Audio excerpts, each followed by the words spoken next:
করেছে, কিন্তু graduate level বা রেলওয়ে গ্রুপ ডিতে কিন্তু আলাদা করে সেকশনাল তোমার দেওয়া থাকবে না। তো সবচেয়ে বড় প্রবলেম এখানেই হয় ছেলে মেয়েদের, যে তারা কীভাবে অ্যাটেম্প্ট করবে সেটা না জানে না। ফলে কি হয়, যখন তুমি প্রথম থেকে এমন হয় যে যেমন প্রথম থেকে কোশ্চেন আছে সেইভাবেই অ্যাটেম্প্ট করতে শুরু করেছো, 1 2 3 4 করে যেভাবে পরপর কোশ্চেন আসছে, কখনো ম্যাথ, কখনো জিআই, কখনো জিকে, তোমরা যেভাবে কোশ্চেন তোমাদেরকে দেওয়া হচ্ছে তোমরা সেইভাবে অ্যাটেম্প্ট করছো। আর এক্সামিনাররাও জানে, যদি এটা সবচেয়ে বড় ফাঁদ আমার মনে হয় রেলওয়ে এক্সামিনেশনে, কারণ তুমি যেভাবে অ্যাটেম্প্ট করো মাঝখানে যদি একটা বড় কোশ্চেন পড়ে যায়, একটা পাজল বা একটা সিটিং ম্যানেজমেন্ট যদি না মেলে, ব্যাস ওখানেই তোমার সময় চলে যাবে। অর্থাৎ তুমি এমন কোনো বড় কোশ্চেনে ফেঁকে যাবে যে পিছনে অনেক 199 বা এই জায়গায় যে কোশ্চেনগুলো থাকে অনেক হয়তো সহজ কোশ্চেন দেওয়া থাকে একটা দুটো, সেগুলো তুমি অ্যাটেম্প্ট করতেই পারবে না। মর্নিং এভরিওয়ান, আমি তোমাদের পার্থদা। তো আজকে আমরা এই ভিডিওতে আলোচনা করব যে রেলওয়ে এক্সামিনেশনে কিভাবে অ্যাটেম্প্ট করা যায় প্রশ্ন। ঠিক আছে, দেখো এটা কিন্তু খুবই গুরুত্বপূর্ণ একটি বিষয়, কারণ রেলওয়ে এক্সামে একসাথে যে 100টা কোশ্চেন দেওয়া হয়, যেটা গ্রুপ ডি বা এনটিপিসিতে 100টা কোশ্চেন দেওয়া হয়, 1.5 ঘন্টা সময় থাকে। ঠিক আছে, কিন্তু এই 90 মিনিট সময়ের মধ্যে অনেকে কিন্তু কমপ্লিট করতে পারে না। এর কারণ কি বলতো? এর কারণটা হচ্ছে যে এই যে 90 মিনিট সময়ের মধ্যে স্ট্র্যাটেজিক্যালি কেউ অ্যাটেম্প্ট, অনেকেই জানে না কীভাবে রেলওয়ে এক্সাম অ্যাটেম্প্ট করবে। এসএসসি এক্সামিনেশনে কিন্তু আলাদা করে ম্যাথ, জিআই এগুলো যদি আলাদা আলাদা সেকশনালে দেওয়া থাকে তাহলে অনেকে খুব ভালো করে জানে, যার যেটা পজিটিভ দিক সে সেটা, যার যেটা স্ট্রং সে সেটা আগে অ্যাটেম্প্ট করে নেয়। কারণ ম্যাথ আগে অ্যাটেম্প্ট করে, কেউ জিআই আগে অ্যাটেম্প্ট করে, কেউ হয়তো জিকেগুলো আগে অ্যাটেম্প্ট করে নিয়ে তারপর হয়তো শেষে গিয়ে অঙ্ক করে। কিন্তু রেলওয়ে এক্সামের ক্ষেত্রে তেমনটা করা সম্ভব না, কারণ গ্রুপ ডিতে কিন্তু আলাদা করে সেকশনাল তোমার দেওয়া থাকবে না। রেলওয়ে এক্সামিনেশনের ক্ষেত্রে আবার তুমি যদি পুরো অ্যাটেম্প্ট করতে থাকো বারবার, যে আগে সহজগুলো করে নিলাম, তাহলে শেষে গিয়ে আবার কঠিনগুলো করার সময় পাবে না।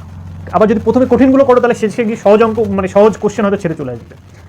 এটা সবচেয়ে বড় ফাঁদ আমার মনে হয় রেলওয়ে এক্সামিনেশনে, কারণ তুমি যেভাবে অ্যাটেম্প্ট করো মাঝখানে যদি একটা বড় কোশ্চেন পড়ে যায়, একটা পাজল বা একটা সিটিং ম্যানেজমেন্ট যদি না মেলে, ব্যাস ওখানেই তোমার সময় চলে যাবে। তো এই জায়গাটা তোমাদের খুব ভালো করে জানতে হবে যে রেলওয়ে এক্সামিনেশন কীভাবে অ্যাটেম্প্ট করা হয়। ঠিক আছে, তো আমি রেলে অলরেডি আছি পরীক্ষায় দিয়ে, তো আমি আমার নিজস্ব ব্যক্তিগত মতামত বলবো যে কীভাবে অ্যাটেম্প্ট করা যায় অ্যাকচুয়ালি। তো চলো বলি কীভাবে অ্যাটেম্প্ট করা যায় সেটা দেখো। রেলওয়ে এক্সামিনেশন অ্যাটেম্প্ট করা যে যা পার্সোনালি করে, ঠিক আছে, কিন্তু আমার ব্যক্তিগত মতামত আমি ভিডিওতে বলছি যে কীভাবে তুমি অ্যাটেম্প্ট করলে সবচেয়ে বেশি স্কোর করতে পারবে, এবং সব 90 মিনিট সময়ের মধ্যে তুমি স্যাটিসফাইড হবে যে ঠিক আছে আমি যেগুলো পারিনি সেগুলো ছেড়ে এসেছি। এমনটা যেন রিগ্রেট না হয় যে পারতাম কিন্তু ছেড়ে এসেছি, অঙ্কটা হতো কিন্তু ছেড়ে এসেছি, এই জিনিসগুলো হলে সবচেয়ে খারাপ লাগে। তাহলে রেলওয়ে এক্সামিনেশনের ক্ষেত্রে এটা হওয়ার সম্ভাবনা অনেক। তো চলো কীভাবে অ্যাটেম্প্ট করবে রেলওয়ে এক্সামিনেশন। দেখো, রেলওয়ে যে 90 মিনিটের মধ্যে যে কোশ্চেন দেওয়া থাকে 100টা কোশ্চেন, সেখানে কোশ্চেন প্যাটার্ন অনুযায়ী কখনো ম্যাথ, জিআই মিক্স থাকে। তো তুমি কী করবে? প্রথম কাজ হচ্ছে, যেটা আমার মতামত সেটা হচ্ছে যে তুমি প্রথম 1.5 ঘন্টা সময়, প্রথম 30 মিনিট সময় নাও। প্রথম 30 মিনিট সময় তোমাকে একবার গোটা 100টা কোশ্চেন একবার কমপ্লিট করতে হবে উপরে যতটা পারি সম্ভব। কীভাবে? প্রথম 30 মিনিট সময় তোমাকে একবার কমপ্লিট করতেই হবে। কীভাবে সেটা? জাস্ট পেন না ইউজ করে, হাতে থাকবে হয়তো কিছু ক্ষেত্রে একদম একটু ইউজ করলে, কিন্তু দেখবে যে কোনগুলো না ইউজ করেও করা যাবে। এক লাইন লিখলেই আমি পারছি কোন অঙ্কগুলো, কোন জিআইগুলো জাস্ট এক লাইন ভাবলেই পারছি, কোন জিকেগুলো তো দেখলেই পারবে যে এই জিকেটা তো এমনি পারা যাবে। তো প্রথম আধা ঘন্টা তোমাকে টার্গেট নিতে হবে যে আমি যেগুলো পারবো শুধুমাত্র পেন ইউজ না করে কোনগুলো পারবো, বা হয়তো একটা লাইন লিখলেই আমি পেরে যাচ্ছি, সেইগুলোকে আগে অ্যাটেম্প্ট করে যাও, পরপর স্কিপ করো। প্রথম কাজ হচ্ছে স্কিপ করে যাওয়া। একমাত্র সহজ যেটা একবারে বাদ দেখলেই হয়ে যাচ্ছে সেটাই অ্যাটেম্প্ট করা, এবং অ্যাকুরেট, যে এগুলো তো একদম আমার কমন এসছে বা আমি পারবো। তো প্রথম কাজ হচ্ছে বড় অঙ্ক নয় কিন্তু, যেটা হয়তো সময় তুমি জানো আমি পারবো কিন্তু অঙ্কটা একটু সময় লাগবে, সেগুলোকে নয়। কিন্তু প্রথম 30 মিনিটের কাজ কি? প্রথম 30 মিনিটের কাজ হচ্ছে একদম পেন ইউজ না করে যেগুলো হবে, সেটা 20টা হোক, 25টা হোক, 30টা হোক, যেটাই হোক না কেন তুমি সেটা অ্যাটেম্প্ট করো। এবং এই 30 মিনিটের মধ্যে যেগুলো তুমি দেখছো যে এই অঙ্কটা তুমি পারতাম, এই অঙ্কটা পারবো, একটু সময় লাগবে, সেটাকে তুমি মার্ক ফর রিভিউ করে দাও। রিভিউ পরে এসে করবে, মার্ক করে রাখো। তাহলে এই জিকেটা আমি পারতাম, আর একটু ভাবতে হবে এই জিকেটা নিয়ে, তাহলে এটাকে মার্ক করে রাখবো। ঠিক আছে, এই জিআইটা পারতাম, পারবো, একটু সময় লাগবে, তাহলে মার্ক ফর রিভিউ। যেগুলো সময় লাগবে তুমি পারবে কিন্তু সময় লাগবে, সেগুলো মার্ক ফর রিভিউ। ওকে, আর যেগুলো পারবে না সেগুলো ছেড়ে দাও, যেগুলো এটা তো হবেই না, ঠিক আছে, এটা পরে দেখছি, হবে না অ্যাটেম্প্ট করবো না। তাহলে প্রথম কাজ কি? যেটা হচ্ছে একদম ইজি, যেটা তুমি দেখলেই পারবে, সেটাকে কমপ্লিট করছো। সাথে সাথে তুমি মার্ক করতে থাকছো যেগুলো সময় লাগবে, পারবো তো বটে, একটু সময় লাগবে, সেগুলো তুমি মার্ক করতে থাকছো। ওকে, তো প্রথম 30 মিনিটে তোমার কাজ শুধু এইটুকুনি, যে তুমি দেখে দেখে যেগুলো ইজি সেগুলো অ্যাটেম্প্ট করছো এবং মার্ক ফর রিভিউ করছো। ওকে, তারপর কি হলো? প্রথম 30 মিনিট কমপ্লিট হয়ে গেলে 100টা কোশ্চেন তোমার অ্যাটেম্প্ট একবার হয়ে গেছে, এবং তারপরে তোমার কাছে দেখা যাচ্ছে মার্ক ফর রিভিউতে আরও কোশ্চেন অনেক জমা হয়ে গেছে, কারণ তুমি জানো এই অঙ্কগুলো সবই পারবে, একটু সময় লাগবে। এইবার তুমি প্রথম থেকে এসে সব কোশ্চেন অ্যাটেম্প্ট করতে যেও না। কি করবে? যে মার্ক ফর রিভিউ যেগুলো আছে সেগুলো ওপেন করো, সেইগুলো ওপেন করে দেখো যে আচ্ছা এটা সময় লাগবে কতটা, এটা একটুখানি সহজ মেথডই আছে, চল করে ফেলি। এটা মার্ক ফর রিভিউ, সহজ মেথডই আছে। মার্ক ফর রিভিউর মধ্যে আবার অনেক বড় সময় লাগতে পারে, সেটা পরে করবো। তো আগে মার্ক ফর রিভিউ দেখবো, আচ্ছা এটাও তো হয়ে যাবে, একটু অল্প ক্যালকুলেশন করলে হয়ে যাচ্ছে, অপশনগুলোর মধ্যে কোনো পয়েন্ট নেই, দশমিক নেই, ক্যালকুলেশন সহজ আছে, তার এটা করে নিলাম। ওকে, এইগুলো অপশনও দেখতে হয় অনেক সময়, যে অপশনের মধ্যে অঙ্ক তো দেখে বোঝা যাচ্ছে না, যে অঙ্ক হয়তো দেখে মনে হচ্ছে সহজ, কিন্তু ক্যালকুলেশন কঠিন। কি করে বুঝবো?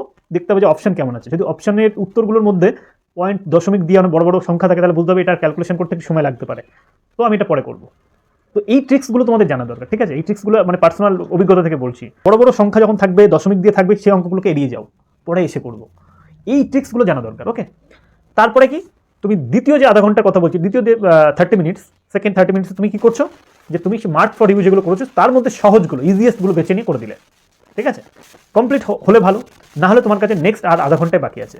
এই লাস্টের আধা ঘন্টা তুমি মার্ক ফর রিভিউ যেগুলো বাকি আছে আগে সেগুলো ট্রাই করো, কারণ এগুলো তুমি পারবে, তোমার সময় লাগবে কিন্তু তুমি পারবে, অ্যাটলিস্ট সেগুলোই করো তুমি। সেটা জিকেও হতে পারে, কিন্তু এমন এমন জিকে কোশ্চেন আছে যেগুলোতে একটু ভাবতে হবে, তো তুমি সেটা থেকে একটু 2-1 মিনিট ভেবে দেখো যে হচ্ছে কিনা। যদি না হয় তাহলে ছেড়ে দাও, পরে আবার আসছি। তুমি লাস্ট আধা ঘন্টাতে গিয়ে তুমি কি করবে, আগে মার্ক ফর রিভিউ যেগুলো বাকি আছে সেগুলো তো করলেই, তারপরে যেগুলো এবার তোমার একদম মার্ক করা নেই, তুমি জানা হবে না, সেই অঙ্কগুলো তুমি চেষ্টা করো, অঙ্ক জিআইগুলো, নট জিকে। জিকে হবে না মানে হবে না, জিকে তুমি জানো না মানে জানো না। জিকে যদি তোমার দুটো অপশন জানা থাকে, অপশন এলিমিনেট করতে পারো দুটো অপশন, তাহলে তুমি রিস্ক নিতে পারো এরকম 5-7টা কোশ্চেনে, তোমার যদি তাও ঠিকঠাক লাগে তবে, ওকে? আদারওয়াইজ জিকে তুমি যদি না পারো তো নাই পারো। এমন এমন হয়তো কিছু ম্যাথে আছে, জিআই আছে, যেগুলো তুমি মনে হচ্ছে যে অঙ্কটা কনসেপ্ট জানা নেই, তো সেগুলো তখন তুমি লাস্টের দিকে ট্রাই করতে পারো। তাহলে তুমি এমনভাবে আমরা অ্যাটেম্প্ট করা জানলাম, বা এমন করে অ্যাটেম্প্ট করছি যে আমরা বুঝতে পারলাম যে আমাদের শেষে কোন অঙ্কগুলো থেকে গেল যেগুলো একদম আমরা পারবো না, যেগুলো অঙ্কগুলো একদম নতুন কনসেপ্ট, বা জিআইটা একদম কঠিন এসছে, বা ক্যালকুলেশন খুবই হার্ড, সেগুলোই বাদ গেছে। যেগুলো আমরা পারতাম সেগুলো আমরা সবই করে এসেছি। তো 3 স্টেজে আমাদেরকে অ্যাটেম্প্ট করতে হবে। প্রথম স্টেজ সবচেয়ে ইজি এবং mark for review, okay?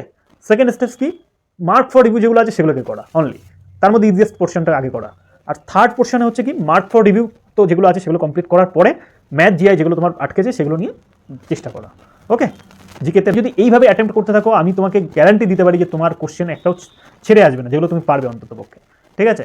R otherwise তুমি যদি র্যান্ডামলি কোশ্চেন অ্যাটেন্ড করতে থাকো, পরপর কোশ্চেন অ্যাটেন্ড করতে থাকো, যেভাবে এক্সামিনেশন হলে এক্সামিনাররা দিয়ে রেখেছে কোশ্চেন, মানে কোনো ইয়ে অনুযায়ী, ক্রমিক অনুযায়ী, তুমি সেইভাবে যদি অ্যাটেম্প্ট করতে থাকো, তাহলে তুমি শিওর শট কোথাও না কোথাও গিয়ে বাদবে, আর সময় নষ্ট হবে, শেষে গিয়ে তুমি কোশ্চেন ছেড়ে আসবে।